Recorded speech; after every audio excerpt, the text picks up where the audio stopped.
What's going on, everybody? So sellers managed to push buyers back to the demand zone from October in an attempt to confirm the daily head and shoulders, but didn't really see that much follow through on it. So buyers are back on defense.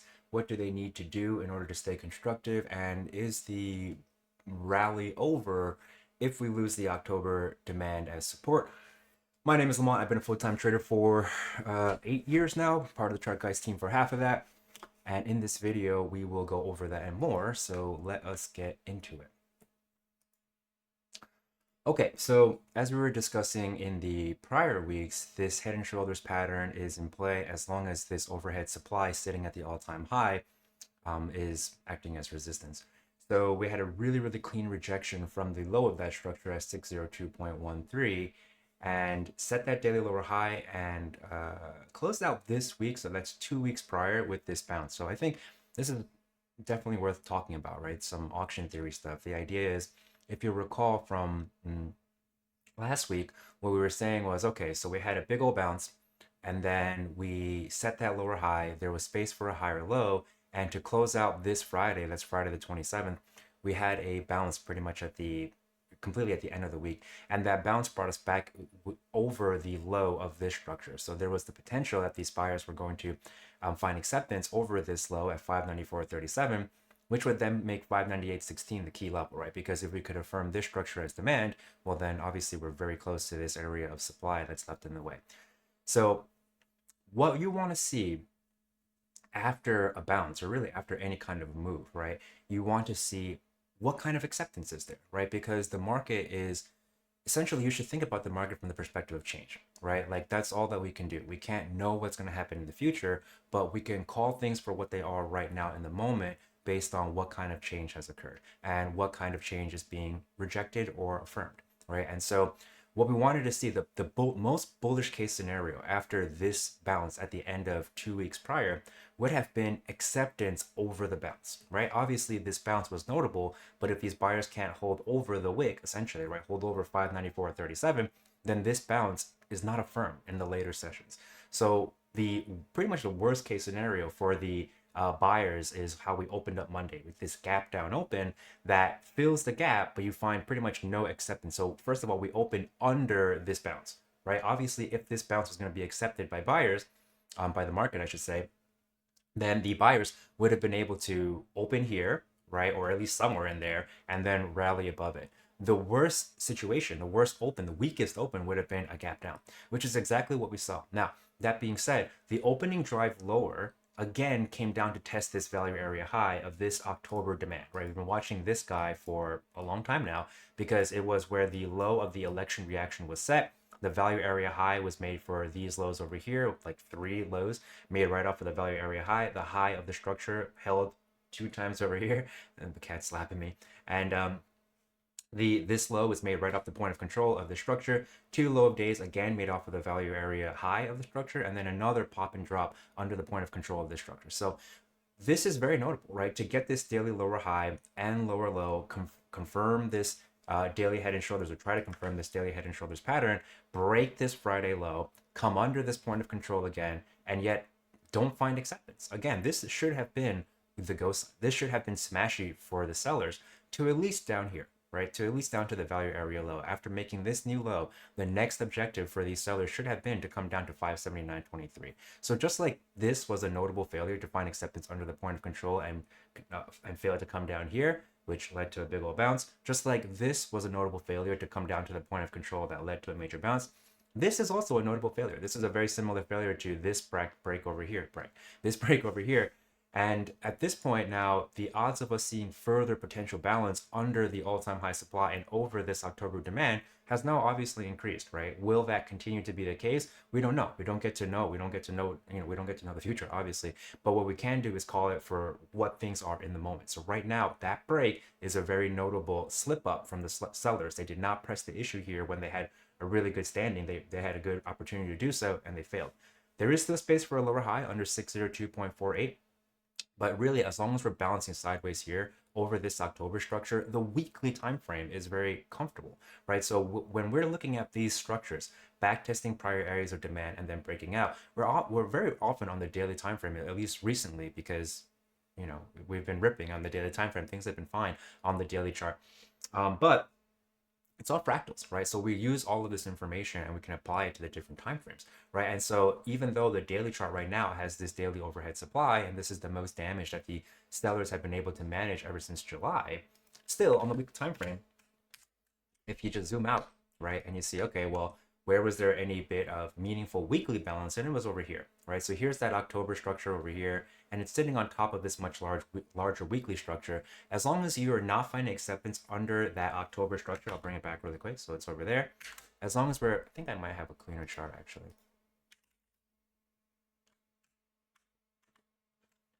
Oh, I thought I drew somewhere else. Okay, so as long as you're holding over the October structure over here, which is sitting on top of the much larger weekly demand, well then obviously this weekly retracement still remains healthy, right? So anything over 567.89, we're still going to call a weekly higher low. This is pretty much golden pocket retracement, right? Like if we go back to the move from the, I just mark it up from the low here, it's pretty much at the golden pocket, right? We're just hanging out at the golden pocket. There's confluence with this major point of control here, blah, blah, blah. So anyway, that is pretty much it. I think if you are a buyer, where's our trade zone?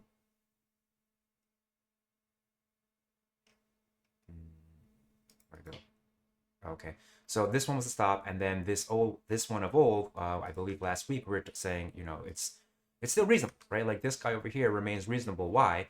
Because this is a play off of the weekly structure, and that the stop out from 2 weeks prior or 3 weeks prior was a play off of the daily structure, right? So you see what I'm talking about regarding the different time frames. We apply the same exact concepts to these different time frames, right? So going forward, then, what is the objective for these buyers? The objective for these buyers remains the same, right? They have to find acceptance over 598.16 in order to affirm their structure as demand and stay positioned well for a potential crack at the all-time high supply. Obviously, the best case scenario from here would be to find acceptance over 607.55, affirm the all-time high structure as demand, and then obviously we're right back to pressing to new record highs if that's the case. So to answer the question then of is the rally over if we lose this October demand, and I would say no, right? Like this market is still healthy, especially when you, again, if we just zoom out, right? The monthly has been on a tear for quite some time. So the October structure is in here, right? October structure is in here, right? This is where the low is right now.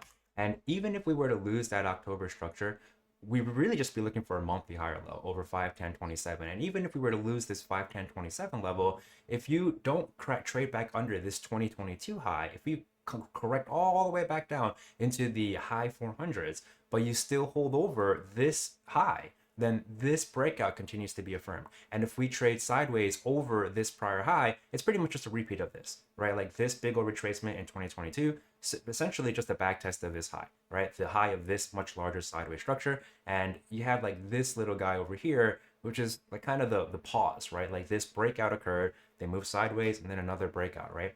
So it's very similar to what we have going on over here, where you have move sideways and then a little bit of sideways. This is actually technically under the breakout, but this is a little bit of sideways and then a breakout again, right? So even if we were to come all the way back down here, if we can hold over this big guy, ideally hold over this fella, right? Because that would affirm this entire structure. But even holding over this guy would mean we don't come into that massive base that was created throughout 2022 into like the first half or so of 2023, right? And if that's going to be the case, then you essentially have a repeat of this. Okay, so this low, what is this low if not just a back test of this area of sideways? It's very, very similar, right? So anyway, that is pretty much it. We can look at that if you like on the weekly time frame. So here, this is what I'm talking about here. So you have this big basing throughout 2022 and 2023, breakout, come back test this little bit of sideways structure, which is pretty much the gateway into all of this demand. Now this sideways structure is pretty much the gateway into this larger area of demand, right? Like this was the original gateway, right? It was affirmed, and then you have this much larger balance over the old gate, right? So it's like a new gate, I guess. And if you can hold over this guy, right, well then even if we trade sideways like this over this big block of volume throughout all of this sideways trade, that's still okay, you know? So like is the bull market over? I mean, it depends on how you look at it, right? Like bigger picture, obviously not, right? Bigger picture, you zoom out and, you know, the bull market has kind of never really ended, right? Because again, if you just look out into the SPX, going back into the, you know, as far back as you can, SPX is kind of designed to go up and to the right, right? So anyway, that's how I'm looking at it. I think even if we were to lose this October structure, you know, that would probably just create a bigger picture buying opportunity, but we'd have to be pickier with our location, obviously lower. So anyway, that's pretty much it. I continue to maintain this is a very reasonable short-term trade zone. And if you used it again, then you should be looking for an exit under 594.37, throw your stop under the local low after you get some partials out. And then ideally, this just continues to see higher highs from here. So that's pretty much it for the SPY. Moving on to the Qs here. So the Qs, lower low. Again, so this is kind of similar to the concept that we're talking about, right? But the Qs, this prior all-time high is not the 2022 high, right? This is the 2024 high, right? So if we're looking at the 2022 high, it's all the way over here, right? So this 2022 high, if you recall from these videos way back when, we were talking about a very, very similar concept. This was a very major high. So if you just go back to when we were doing these videos in April, what we were talking about was, I remember fairly well, talking about this guy and this guy, right? This guy, when it was sitting on top of this fella, its point of control was right at that 2021 high. And so we were not bearish here, right? Even though all of this retracement looked really bad, things got pretty extended. At the same time, they failed to come and touch down on the value area high. They failed to touch 2021 high. They failed to touch the the point of control of this structure that was sitting at the prior all-time high. So it's the same concept, right? Except now relative to the SPY, it's the same concept, right? It's these key back tests that we care about on higher timeframes that create much longer holds, right? Create opportunities for the potential of much longer holds, right? Buys in over here, you can still be in that. You know, that's 2 quarters of holds. So, and is this going to be a repeat of that situation? We don't know, but is it worth taking a shot there? You know, it absolutely is, right? Because if you just keep holding over this 2024 high and we trade sideways, that's still constructive, right? That still affirms this breakout. Okay, so anyway, space for a daily lower high right now. Anything under 531.24 is going to be good for one. I think this is within our trade zone again, right? So our trade zone, I think we thought, maybe I didn't do it last time, or I control Z it by accident, but we should reduce this targeting, right? We already know the market has failed over here. So if we're playing over here again, we should look to try to, you know, come out some partial positions before the test of this key resistance over here. A cat's trying to get to treats that I left in my robe pocket. Anyway, so that is pretty much it, right? So I continue to maintain this is a very reasonable area to be looking for trade. Essentially, it's just looking to, again, backtest this area where there was any kind of weekly sideways, really even lower, I think honestly would still be fine. Again, as long as you're affirming this breakout, I think these buyers are doing okay. Space for a weekly higher low, anything over 483.75 is going to be good for one. And that is really it. That's really it. So this prior all-time high 503.51 is really what we care about the most. And again, it was a notable failure to not touch down there. And not only did it not touch down on the prior all-time high, it also failed to touch down on the point of control of this November structure from over here, which again is sitting right on top of the prior all-time high. It's a very similar situation to what we were looking at over here, right? Here's a structure sitting on top of the prior high, right, of this prior major all-time high. And again, this is the same situation, right? Here's the structure sitting right on top of this major prior all-time high. They failed to touch down on it. So are we going to see a repeat? Again, we do not know, but as of right now, that is what's happening, right? So you just call it exactly for what it is. I'm not trying to guess, just looking at it, it's a fact. Right now, that's on the table. This cat is such a rascal. Okay, so moving on to the IWM here. For the IWM, so still grinding this point of control at 219.14. As I've said, you know, in prior videos, I'm less interested in this now that we're getting fewer cuts. Like the fact that we can get fewer cuts, you know, suggests that the Fed thinks the economy is fine. So in a sense, that is bullish. But a lot of the bullish sentiment that at least I was looking forward to positioning for was based on the fact that, you know, if we were to start getting a actual lower cut environment, right? It's not just enough for the economy to be strong for these small caps. It's still good, right? So I think that's probably why you're still holding over this area of demand. So IWM technically still very constructive here, right? They're still just trading sideways, breaking out, trading sideways, breaking out, and as of right now, still just trading sideways. This breakout, however, is in question, right? The breakout over 227.17 as of right now is in question. We're not quite sure if it's going to be affirmed. I still think this is a very reasonable trade zone, looking for a responsive trade. Again, the IWM just does this very often, where it trades back and forth between structures. So I would just I'd be fine with sticking with this. And if you are a more active trader, you're doing these pass back over plays over the point of control, then you're just looking to chop it up no later than 227.17 through your stop on this local low and see if you can get another exit closer to 236.31. So that's pretty much it. That's all I care about, at least for IWM. Honestly, it's, I've not really been focusing much on it lately with the news of the cuts, adjustments, I mean. All right, so moving on to the Dow here, and the Dow, again, very similar situation, right? Lower low here, this is a lower low under the Friday low. Very notable failure to not come down to the point of control of this key area of demand. This guy, which was what we based this trade zone on. I continue to maintain this is a very reasonable trade zone, right? There's a lot of value that was created here. This structure has been affirmed over here. It's been affirmed over here. Technically, it was affirmed over here. They just didn't really see follow through on that, right? And so, that's really it. That's all that I'm looking at least regarding the Dow. My focus has really never been on the Dow. So, yeah, that's really it. Moving on to the dollar here. So for the dollar, another breakout. The dollar is super strong right now. So I guess the world doesn't think that we're coming off a dollar standard, right? I guess so. So anyway, which I guess would be ideal for us Americans. I mean, so anyway, this is totally healthy, right? Super healthy consolidation. Another breakout. This breakout's not yet negated unless back under 108.285. If you recall last week, what we were talking about is, okay, well, we have this 107.895 level and 109.365 level. Why do we have those levels there? Those levels are basically just the high of this structure and then the low of this much larger structure here, right? And what did we say? We said, okay, well, this is pretty much one-way trade. And if you do happen to get a breakout over this guy, where should they be trying to get to next? They always are trying to get back to where they came from before. That's really all it is, right? It's like a sports match where you just go back and forth, right? And so that's how you want to do your targeting, right? Your targeting should simply just be based off of, okay, well, if we trade through this level, what should be the next objective? Do we know that they'll get there? No. Do we know that they're trying to get there? Absolutely. If we know that they're trying to get there, should we play as if we're assuming they're going to get there? Yeah. Right? Do we assume that they'll get there? No. Is that why we have our stop loss? Yeah.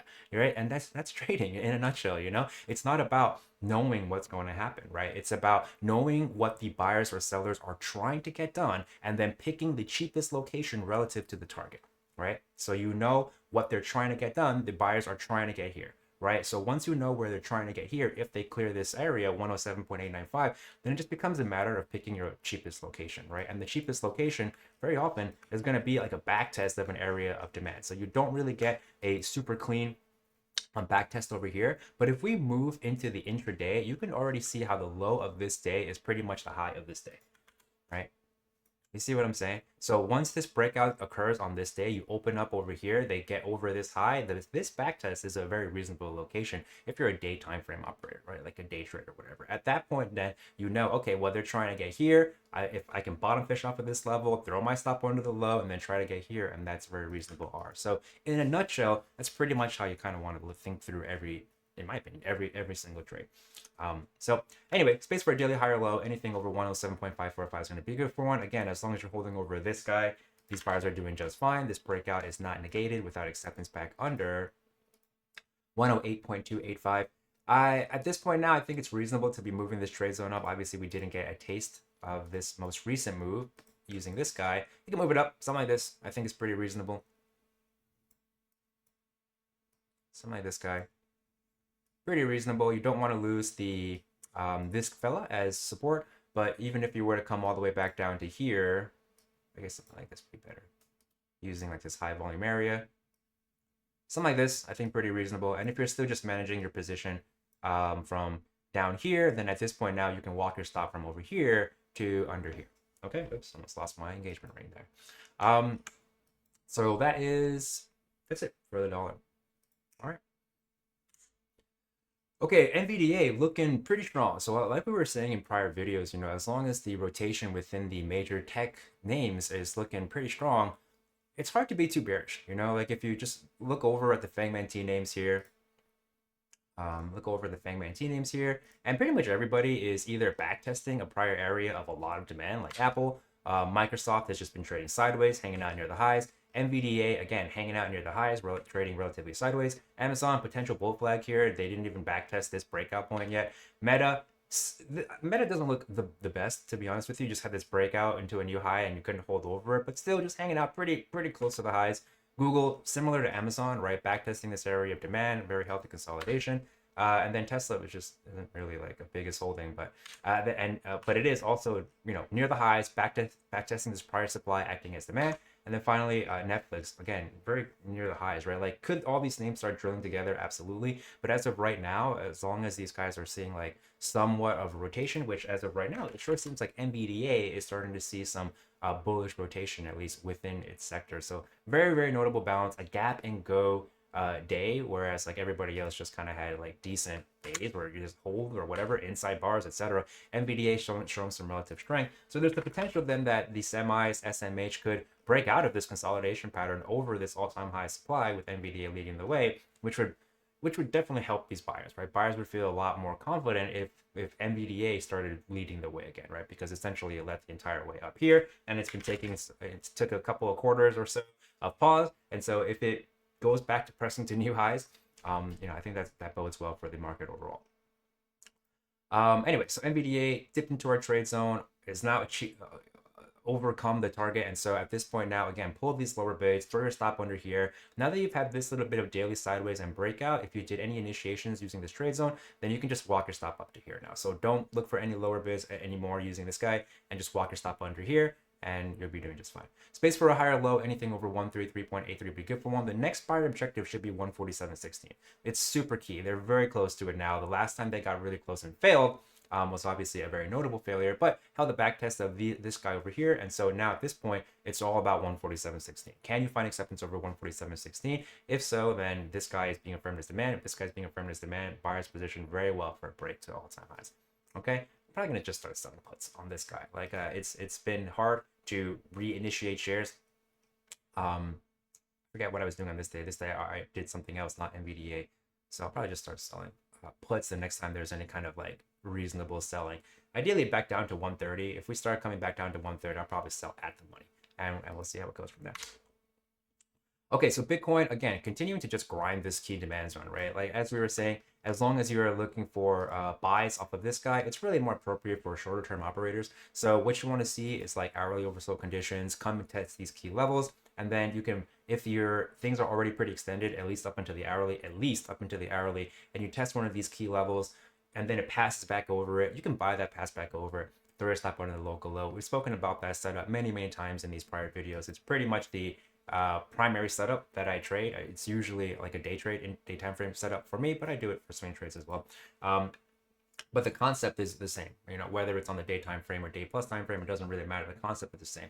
Extension into location, right? If you have this extension into this location, you know this location is a key area of change. The location needs to be a key area of change. If it's a key area of change and you have extension into it, the odds of that change not being affirmed, at least right off the jump, are pretty good, right? So if you look at all of these situations and just pull on your hourly oversold indicator or whatnot, and let me just hide this. You'll see what I'm talking about, right? Pretty much every time that we get hourly oversold, not every time, but every time, most times we get hourly oversold into the key level, buy that pass back over it, throw a stop under here, maybe you get a chop, maybe you don't. Either way, you stop out over here, you do it again over here, and then you do probably get a chop and maybe a stop, and then you zoom out over or move on over here. Okay, that's a banger, right? And then this one is pretty solid. You probably get a chop and stop, but definitely get a chop.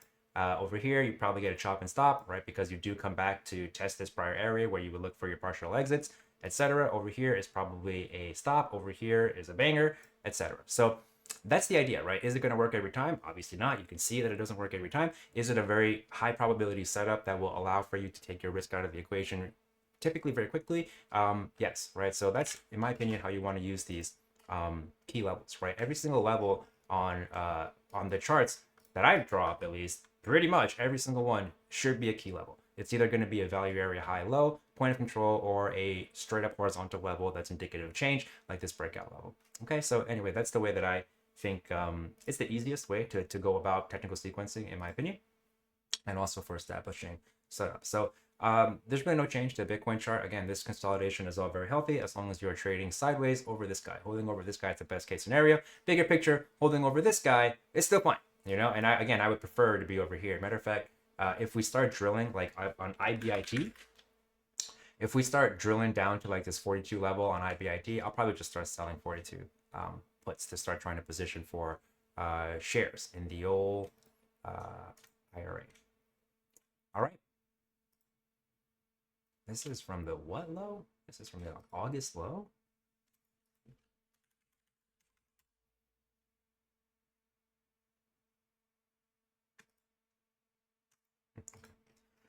All right, so that is pretty much it for Bitcoin. Okay, so Ethereum, very notable failure. Very, very notable failure. Did not touch down on the point of control of this guy over here. That's this structure over here. This is pretty much the gateway structure into this much larger structure. So if this guy is being affirmed as demand, well, then where are these buyers trying to get to? They should be trying to get to here again, right? If they're going to hold over here, they should try to get to here. Just like the original breakout over here, where do they have problems? Right at the value area low. Yes, low of this structure over here. So really, we're just looking at these three guys, right? These are the three all-time high structures. As of right now, we're still dealing with the first one, the youngest brother, maybe.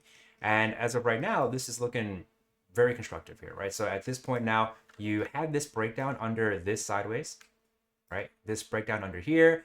Buyers failed to get above, and now this is the most acceptance that they found over this 3501 level throughout all of this consolidation. So a notable failure here, and now they're starting to be constructive relative to this overhead supply. So buyers looking really good here. Space for a daily higher low. Anything over 3293.10 going to be good for one. And that's really it. I would still prefer to be down here. Like if we are going to see some selling, like I'm okay with not capturing trades. Like I really don't care, right? Like instead of trying to capture every single trade, if you just instead emphasize being defensive. So of the trades that you are in, they're high probability, they fit within your edge, and you can manage your risk really very easily. Prioritizing that is much better than being in a lot of trades. You know, like you know, volume means nothing, right? Quality over quantity, and especially when it comes to trading, you know, less is more. So anyway, that being said, if you are more aggressive, you want to be a bit more aggressive, that's fine. Something like this, something along these lines, right? Because we've already known that this structure has been affirmed, right? Over here, and then again over here. You know, if you don't see follow through over here, and then you drill down through here, but you don't see follow through under this point of control, then this structure continues to be affirmed. So very similar to what happened over here. So I don't hate it. You know, I'm personally not going to do it like this. I'll be patient and wait for a more extreme situation to start looking for a buy. But something like this for like a shorter term operator makes a lot of sense. Longer term traders, if you're looking for something that you could potentially hold for longer, I still would prefer it down here, like daily oversold down here. That would be great. If we don't get it, we don't get it, is what it is.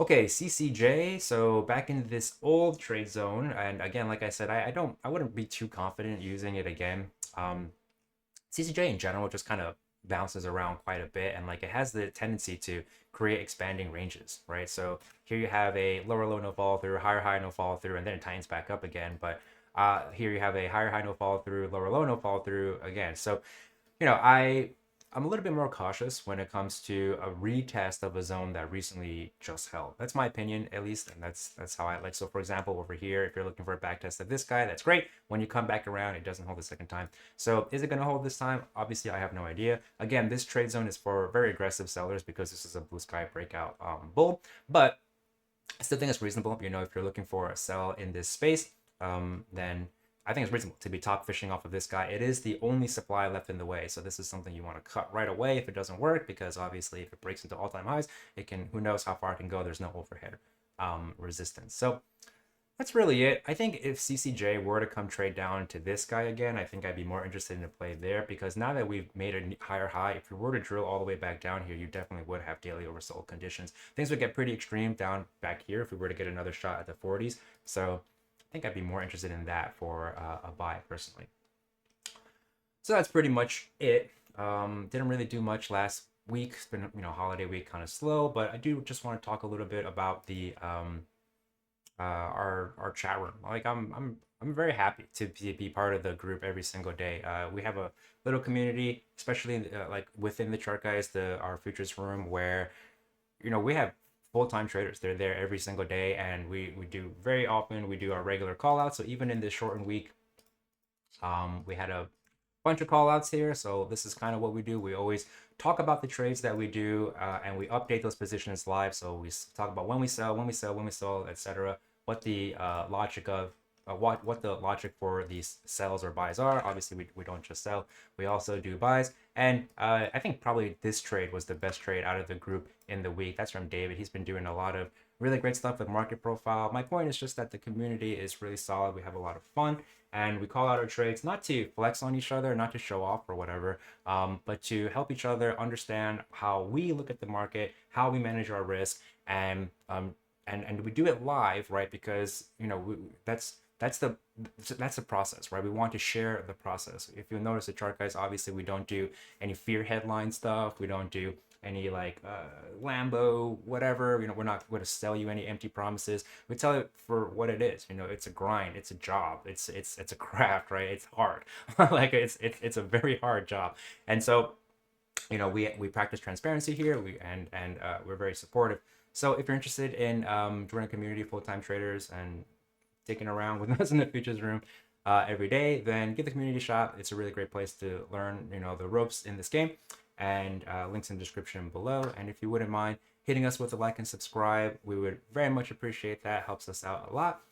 Otherwise, that's it. Appreciate you guys tuning in. Thanks for sharing some of your time and energy with me. Oh, wait, right, this swing report. If you're interested in the swing report, that's just weekly publication, 2 novel trade ideas a week. Dan doesn't update every single week as well. I don't take every single trade idea. Obviously, I don't have infinite capital, so 2 trade ideas every single week adds up very quickly. But any trades that I do take, I always push out alerts for, again, in the spirit of the chat room, right? For educational purposes, so that it's very easy to follow along, understand why we do what we do, so that you can take those concepts and apply them to your own system. So if you want to learn how we trade specifically, that's fine too. But most folks typically find more success trading a system that they've kind of tailored to themselves, right? So that's why we don't encourage the whole following, right? Trying to teach you how to fish, not give you fish. Although every now and then we do be giving out fish. Anyway, that's pretty much it. Thanks again, and I hope to see y'all next time. Farewell.